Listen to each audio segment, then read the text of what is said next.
Hello guys, welcome again to this discussion on class 10th chapter number 7 and this is going to be our part 2. So last time मिल रहे हम class 10th में। अब अगर आप starting से कर रहे हो तो चैप्टर 7 लास्ट चैप्टर आपका ज्योग्राफी में, तो हम लास्ट टाइम मिल रहा है मिलेंगे सीधा 11th में। ठीक है, सो 11th का भी चल रहा है धीरे धीरे और कंप्लीट हो जाएगा। So let's not talk about that, talk about life lines of national economy. सो हमने पहले चैप्टर में बहुत सारी चीज़ें कवर कर ली थी। हमने देखा था कि जो रोडवेज है, रेलवेज है, ये सब कैसे काम आता है, सी पोर्ट्स वगैरह। अब इस चैप्टर में सी वेज हमने चालू कर दिया था बेसिकली उधर, लेकिन यहाँ पे हमें स्टार्ट करना है क्या, मेजर सी पोर्ट से, क्योंकि वो वीडियो बहुत बड़ी हो गई थी इसलिए उस पर एक ही पार्ट रहने दिया। अभी जो पार्ट 2 है थोड़ा सा छोटा होगा अगर हम उससे कंपेयर करें तो इसमें सी पोर्ट के बारे में पढ़ेंगे। फिर हम आएंगे मेजर सी पोर्ट्स होते हैं ना, तो 12 मेजर सी पोर्ट है हमारे पास, तो उनके बारे में पढ़ेंगे। उसके बाद हम आएंगे एयरवेज पे एंड देन कम्युनिकेशन पे and then tourism as trade, then खत्म चैप्टर।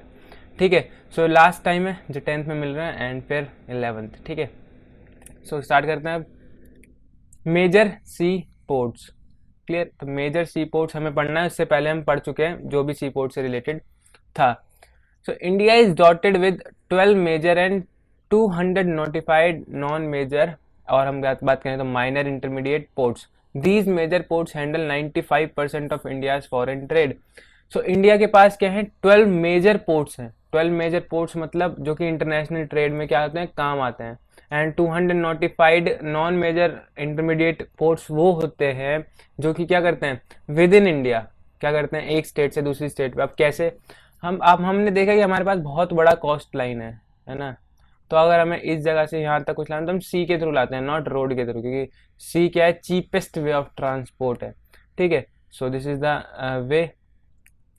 अब बात कर लेते हैं अपने कुछ 12 पोर्ट्स की जो कि यह है मेजर सी पोर्ट, और उनके बारे में ऐसा नहीं कि आपको बहुत हाइपर हो जाना है कि मुझे याद ही होने चाहिए, याद ही होने चाहिए। ठीक है, तो ऐसा नहीं है, हमें क्या करना है, बस याद रखना है, कोशिश करनी है कि याद रहे। ठीक है, ये पेपर्स में नहीं आता है फॉर योर काइंड इन्फॉर्मेशन, लेकिन फिर भी for the information, for the knowledge, ठीक है, वो आपको याद रहना चाहिए। कंडला पोर्ट सबसे पहला पोर्ट। ठीक है, so situated at the head of gulf of Kutch has been developed to reduce the pressure at Mumbai port. तो मुंबई पोर्ट पे से प्रेशर कम करने के लिए जो हम बात करें, कंडला पोर्ट बनाया गया था कहाँ पे, गुल्फ ऑफ कुछ, मतलब हम बात करें तो कहाँ पे, राजस्थान की साइड जो होता है ना, ये वाला पार्ट हमारे मैप में अगर हम बात करें तो ये वाला पार्ट जो होता है, ये वाला।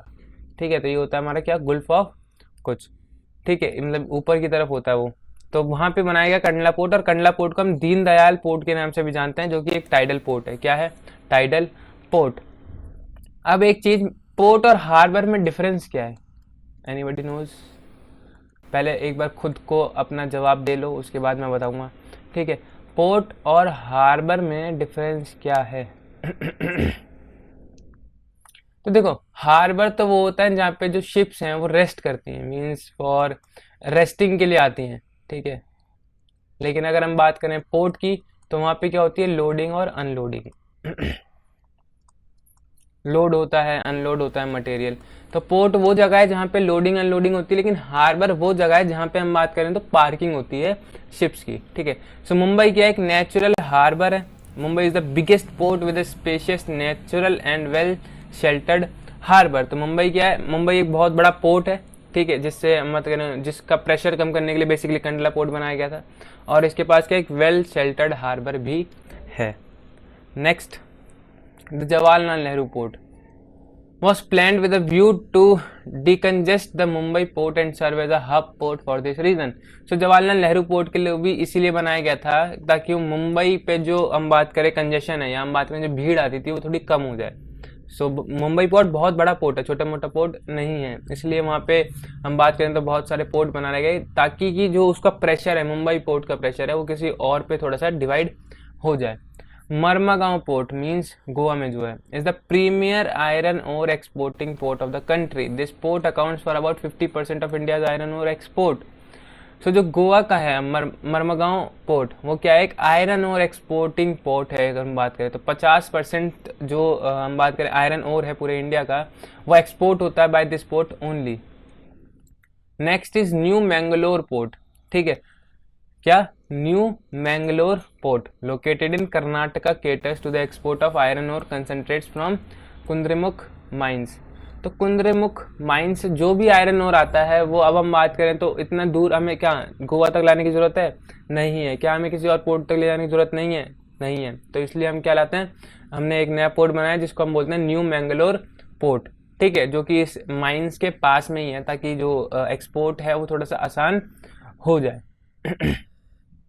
Kochi, Kochi is the extreme south western port. ये क्या है, एक्सट्रीम साउथ वेस्टर्न पोर्ट, बहुत ही ज्यादा वेस्ट में हम बात करें तो। Located at the entrance of a lagoon with a natural harbour. तो कहाँ पे है लगून, पता है क्या होता है लगून? अगर किसी को पता हो तो प्लीज मुझे कमेंट सेक्शन में बताना, मैं किसी और वीडियो में डिस्कस कर लूंगा, या अभी कर लेते हैं, कोई बात नहीं है। देखो, सो ये जो लैंड है ये मतलब पूरा है। अब ये जो एरिया है, ये वाला एरिया, ये वाला, ठीक है, इसको कहते हैं हम लगून। ये पूरा लैंड है इधर, ठीक है, अभी वाटर आ गया इसके अंदर और ये जो एरिया बन गया अब, इसको कहते हैं हम लगून, ठीक है। सो होता है लगून, ये इसी के एंट्रेंस पे है और ये क्या है, एक नेचुरल हार्बर है। आप यहाँ पे शिप्स वगैरह खड़ी कर सकते हो। Moving along the east coast, अगर आप ईस्ट कोस्ट की तरफ जाओगे तो टुटीकोरिन नाम का भी क्या है, एक पोर्ट है जो कि साउथ ईस्टर्न पोर्ट है और इसको हम कहते हैं तमिलनाडु में basically, Tuticorin in Tamil Nadu. This port has a natural harbor and rich hinterland, thus it has a flourishing trade handling of a large variety of cargoes to even our neighboring countries like Sri Lanka, Maldives, etc. and the coastal region of India. So अगर हम बात करें इस Tuticorin port की, तो ये क्या है, एक नेचुरल हार्बर है जो कि क्या करता है, बहुत सारे हम बात करें ट्रेडिंग में हमें मदद करता है, लेकिन स्पेशली अगर हम बात करें तो कार्गो सप्लाई करने में हेल्प करता है for to our neighbouring countries like Sri Lanka and Maldives, ठीक है। सो ये था इसमें किसमें, टुटीकोरिन में। Next is Chennai port. Chennai is one of the oldest artificial port of the country.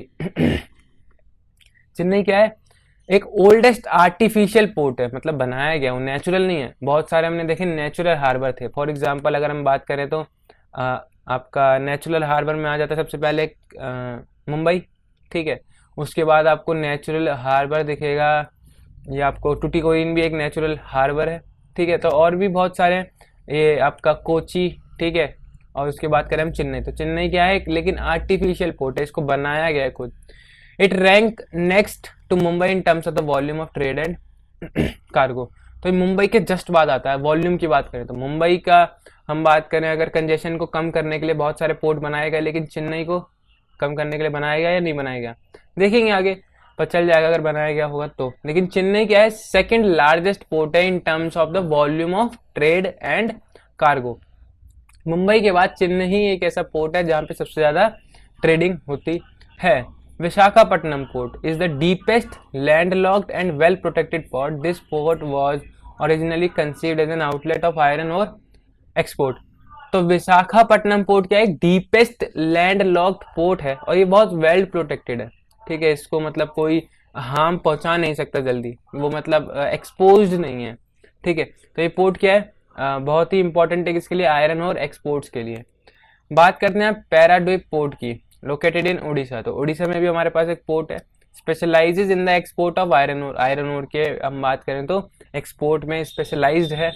Kolkata is an inland riverine port. This port serves a large and rich hinterland of Ganga Brahmaputra basin. Being a tidal port, it requires constant dredging of Hooghly.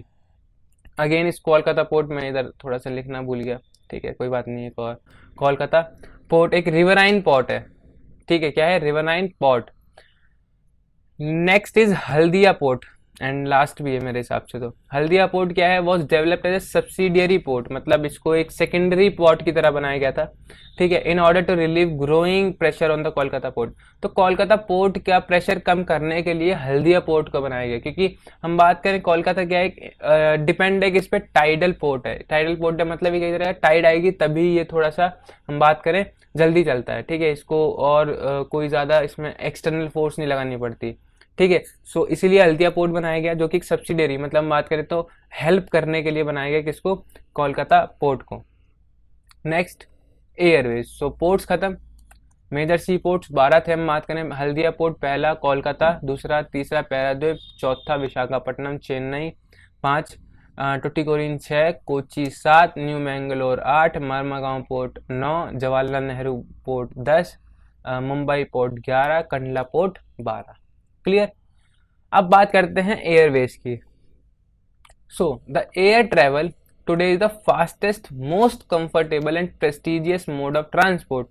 The air transport was nationalised in 1953। So जो air travel है वो क्या fastest mode है। अगर आपको किसी state से बहुत दूर भी जाना है तो आपको मुश्किल से 1 से 1.5 घंटा लगता है।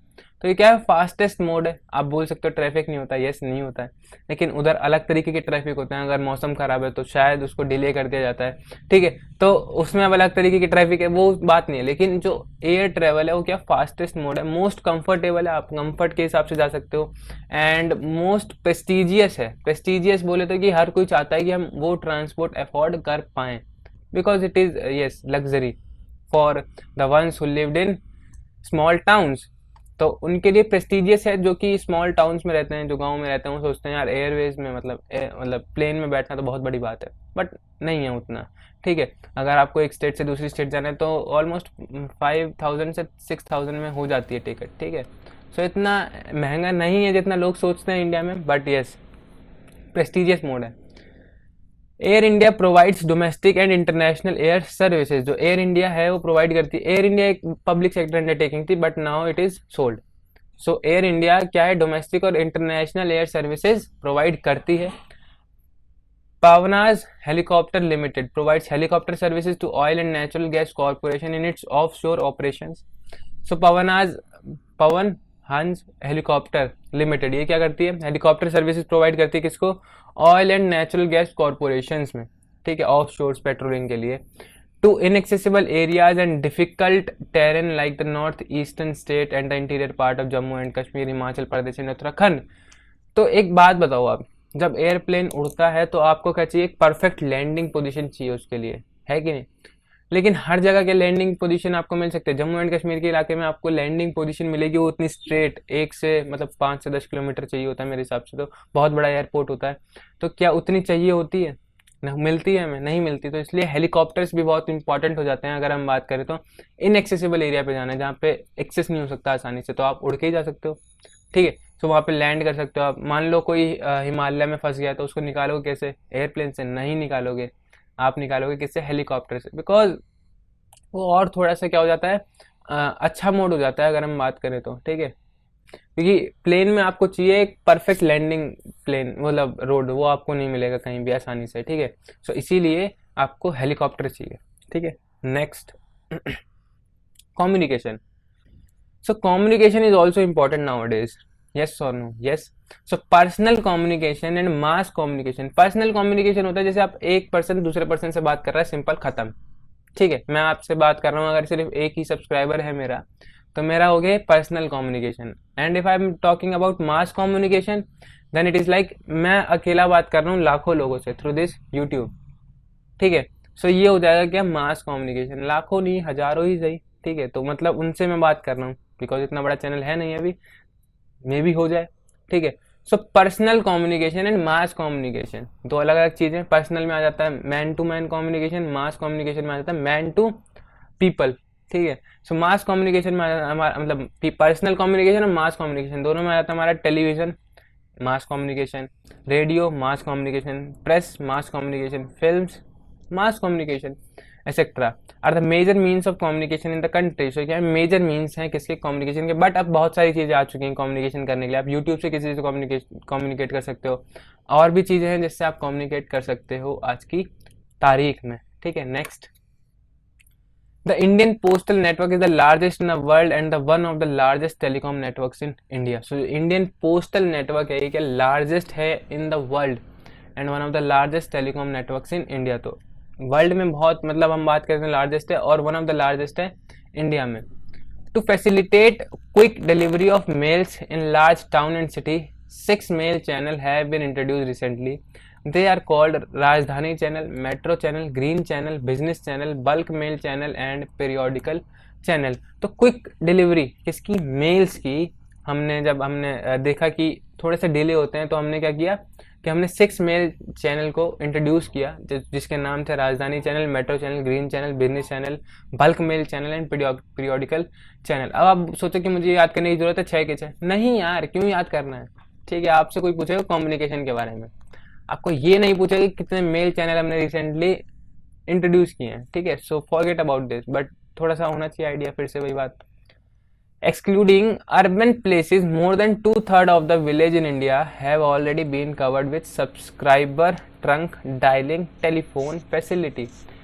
तो अर्बन प्लेसेस को हटा के 2/3 67% जो गांव हैं वो भी क्या हो गए हैं, सब्सक्राइबर ट्रंक डायलिंग एसटीडी वहाँ पे अवेलेबल हो गई है। ठीक है, तो यस, बहुत से गांव में एसटीडी अब अवेलेबल है। हम बात करें बहुत से गांव में अब तो टेलीकॉम सर्विसेज भी हैं, तो बढ़ रहा है धीरे धीरे कम्युनिकेशन। अगर हम बात करें तो mass communication provide entertainment and creates awareness among people about various national programmes and policies. It includes radio, television, newspaper, magazine, books and films. तो ये क्या करता है, अवेयरनेस फैलाता है। हमको कैसे पता चलता है कि कोई पॉलिसी है? थ्रू, आजकल तो यूट्यूब से पता चलता है, पहले टीवी से पता चलता था, उससे पहले रेडियो से, फिर उससे भी पहले अगर बात करें तो न्यूज़ से, तो न्यूज़पेपर से। तो बहुत सारी चीज़ें हैं आजकल। ठीक है, तो हमें अवेयरनेस आती है हमें कि ये प्रोग्राम चल रहा है, हमें ये नहीं करना है, हमें वो करना है। तो बहुत सारी चीज़ें आती है मास कम्युनिकेशन से। Next, digital India. So Modi ji started digital India. ठीक है, तो digital India is an umbrella programme to prepare India for a knowledge based information. तो ये एक अम्ब्रेला प्रोग्राम है। अम्ब्रेला प्रोग्राम मतलब ये डिजिटल इंडिया के अंडर ही आते हैं सारे प्रोग्राम, जो भी डिजिटली हम बात करें, जो डिजिटली बेस्ड होते हैं। ठीक है, जो बेस्ड होते हैं कम्युनिकेशन से रिलेटेड, वो सारे आते हैं डिजिटल इंडिया के अंडर। ठीक है, so the focus of digital India programme is on being transformative to realise IT, Indian talent plus information technology plus India tomorrow, and is on making technology central to enabling change. So IT means Indian talent, IT means information technology plus IT means India tomorrow। ठीक है, so ये कहना चाहते हैं कि India के पास talent है कि वो इंफॉर्मेशन IT को इंडिया का कल बनाए। सो ये कहना चाहते हैं इस लाइन से। ठीक है, सो ये फोकस था किसका, डिजिटल इंडिया का। Next, international trade. So yes, we are good in international trade. So the exchange of goods among people, states and countries referred to as trade. So what is trade actually? Trade होता है कि जब हम good का exchange करते हैं। अगर मैं किसी को अपनी कोई चीज़ देता हूँ तो ट्रेड है, और मैं कुछ प्रॉफिट लूँ बदले में, तो इट इज़ अ ट्रेड। ठीक है, अगर मैं किसी कंट्री को दूँ वो भी ट्रेड है, लेकिन वो इंटरनेशनल ट्रेड हो जाएगी। ठीक है, तो ट्रेड में भी बहुत सारे डिफरेंस है, बट जो एक्सचेंज होता है किसका, गुड का। ठीक है, गुड्स का मतलब सामान का, कुछ मतलब ऑब्जेक्ट होना चाहिए, कुछ प्रोडक्ट होना चाहिए। So the exchange of goods among people, दो इंसानों के बीच में अगर गुड्स का एक्सचेंज हो रहा है, या दो स्टेट्स के बीच में, दो कंट्रीज के बीच में, तो उसको कहते हैं ट्रेड। लेकिन इंटरनेशनल ट्रेड क्या होता है, जब दो कंट्रीज के बीच में क्या होती है, trade, then it is known as international trade. As the resources are space bound, no country can survive without international trade. तो जैसे कि जो रिसोर्स हैं वो क्या है, स्पेस बाउंड हैं। स्पेस बाउंड मतलब कि रिसोर्सेज जो हैं वो अनइवनली डिवाइडेड हैं। जो रिसोर्स हैं वो एक जगह पे सारे नहीं पाए जा सकते, तो इसीलिए जो कंट्री है वो क्या होनी चाहिए, इंटरनेशनल ट्रेड होनी चाहिए। बिना इंटरनेशनल ट्रेड के कोई भी कंट्री सर्वाइव नहीं कर सकती। So export and import are the components of trade. Export मतलब कंट्री से बाहर जा रहा है, इम्पोर्ट मतलब कंट्री के अंदर आ रहा है।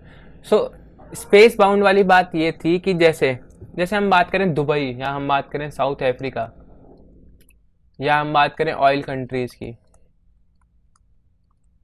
ऑयल कंट्री की, तो ये होता क्या है, तो ऑयल कंट्री, हमारा जितना भी ऑयल है हम बाहर से मंगाते हैं, हम प्रोड्यूस बहुत कम करते हैं। ठीक है, हम ऑलमोस्ट 86% बाहर से मंगाते हैं और 14% हम सिर्फ इंडिया में प्रोड्यूस कर पाते हैं। तो ये 86% अगर हम बाहर से ना मंगाएं तो क्या हमारा कंजम्पशन पूरा हो पाएगा? नहीं हो पाएगा। इसलिए हमें ट्रेडिंग बहुत ज़रूरी है।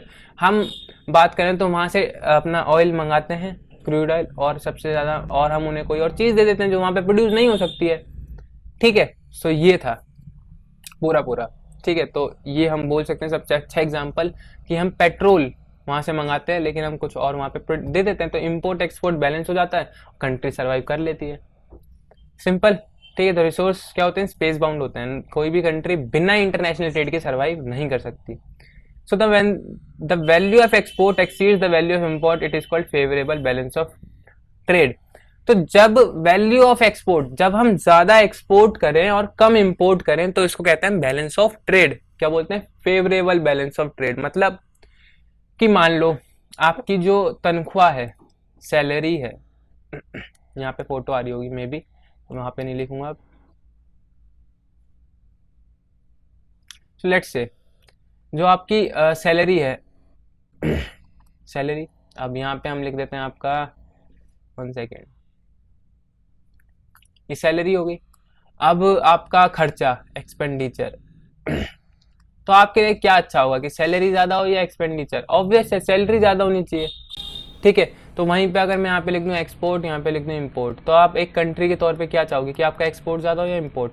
एक्सपोर्ट ज्यादा होना चाहिए इम्पोर्ट से। क्यों? क्योंकि हम तब ज्यादा दे पाएंगे, हमारा जो खर्चा है वो कम होगा, ठीक है, हमें इनकम ज्यादा होगी। तो that is known as export and import. Export मतलब देना बाहर पैसे में, मतलब पैसे देंगे वो ऑब्वियस है, और इम्पोर्ट मतलब लेना। तो हमारा इम्पोर्ट कम हो और एक्सपोर्ट क्या हो, ज्यादा हो, उसको हम कहते हैं favourable balance of trade. On the contrary, और अगर इम्पोर्ट ज्यादा हो जाए तो, इम्पोर्ट अगर ज्यादा हो जाए तो इसको कहते हैं हम अनफेवरेबल बैलेंस ऑफ ट्रेड। तो अगर एक्सपोर्ट ज्यादा हो तो फेवरेबल बैलेंस ऑफ ट्रेड, और अगर इम्पोर्ट ज्यादा हो जाए तो unfavourable balance of trade. India has trade relation with all the major trading blocs and all geographical region of the world. India जो है हर जगह ट्रेड करती है, हर जगह। आप किसी भी कंट्री को उठा लो आप, हम कहीं ना कहीं किसी ना किसी माध्यम से, किसी न किसी मीडियम से ट्रेड जरूर करते हैं। Next, India has emerged as a software giant at the international level and it is earning large foreign exchange through the export of IT। तो इंडिया क्या है आजकल जो है वो सॉफ्टवेयर जाइंट में से काउंट होता है एक में, बिकॉज सॉफ्टवेयर डेवलपमेंट ने एक तरह से हम बात करें पीक पे है इंडिया में इस समय, अगर हम बात करें हम तो वो क्या है, एक इम्पॉर्टेंट है। और ये क्या है, फॉरेन एक्सचेंज, मतलब बाहर का पैसा लोग इंडिया में इन्वेस्ट कर रहे हैं, ठीक है। अगर मैं आपको करंट का न्यूज बताऊं, सो FDI, foreign direct investment India में कितनी हुई है पता कुछ? 64 billion, which was much larger than the previous year. तो 2020 से अगर हम मिलाएं तो 2021 में बहुत ज़्यादा हम बात करें तो FDI आया है इंडिया के अंदर। सो फॉरेन एक्सचेंज मतलब बाहर का लोग पैसा लगा रहे हैं इंडिया में कि इंडिया डेवलप कर सकता है। So yes, we can develop well. So tourism as a trade, tourism in India has grown substantially over the last 3 decades. जो टूरिज्म है इंडिया के अंदर वो ग्रो किया है, क्या? बहुत ज्यादा in the last 3 decades, because India में बहुत सारी चीजें हैं जो आजकल, मतलब हम बात करें तो एंडेमिक है। एंडेमिक मतलब जो सिर्फ इंडिया में पाई जाती हैं, ठीक है।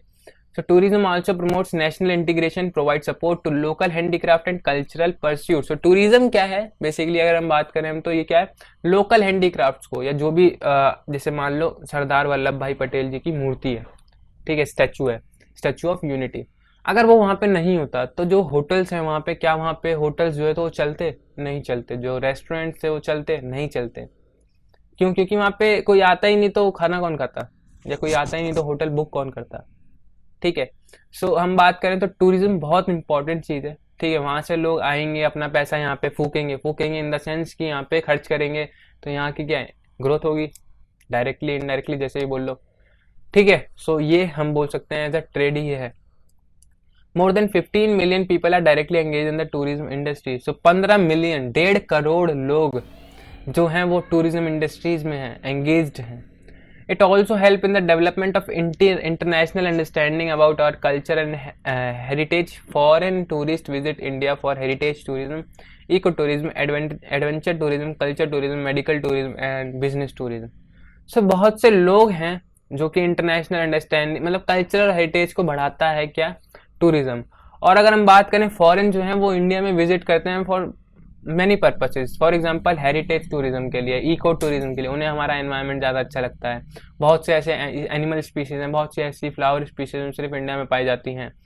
एडवेंचर टूरिज्म, बहुत सी चीज़ें हैं जो यहाँ पे एडवेंचरस हैं। हम बात करें आप हिल क्लाइंबिंग कर लो, बहुत सारी चीज़ें प्रेजेंट है हमारे पास। कल्चरल टूरिज्म, हमारा कल्चर बहुत रिच है, इंडिया में बहुत तरह की कल्चर है। आप चेन्नई जाओगे अलग मिलेगा, कर्नाटक जाओगे अलग मिलेगा, नॉर्थ ईस्ट जाओगे अलग मिलेगा, नॉर्थ आओगे अलग मिलेगा, तो सारी तरह का कल्चर है। मेडिकल टूरिज्म इम्पोर्टेंट है इंडिया में, बिजनेस टूरिज्म भी होते हैं। सो बहुत तरीके के टूरिज्म के पर्पज से आते हैं फॉरेनर्स यहाँ पे, और अपना पैसा जो है वो यहाँ पे लगाते हैं और बूस्ट करते हैं हमारे टूरिज्म सेक्टर को। So this is over, for now.